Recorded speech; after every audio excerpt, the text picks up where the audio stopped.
देवताकार्यसिद्ध्यर्थं सभास्तम्भसमुद्भवं श्रीनरसिंहं महावीरं नमामि ऋणमुक्तये।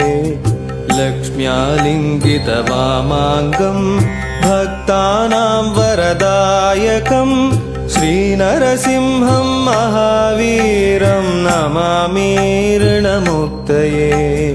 आन्त्रमालाधरं शङ्खं चक्राब्जायुधधारिणं श्रीनरसिंहं महावीरं नमामि ऋणमुक्तये। स्मरणात् सर्वपापघ्नं कद्रूजविषनाशनं श्रीनरसिंहं महावीरं नमामि ऋणमुक्तये। सिंहनादेन महता दिग्दन्ति भयनाशनं श्रीनरसिंहं महावीरं नमामि ऋणमुक्तये। प्रह्लादवरदं श्रीशं दैत्येश्वरविदारणं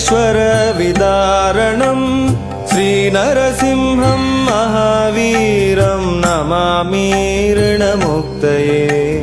क्रूरग्रहैः पीडितानां भक्तानामभयप्रदं श्रीनरसिंहं महावीरं नमामि ऋणमुक्तये।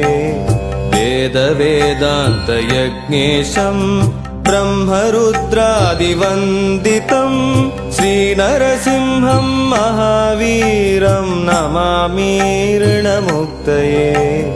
यद् पठते नित्यं ऋणविमोचनसंज्ञितम् अनृणी जायते सद्यो धनं शीघ्रमवाप्नुयात्।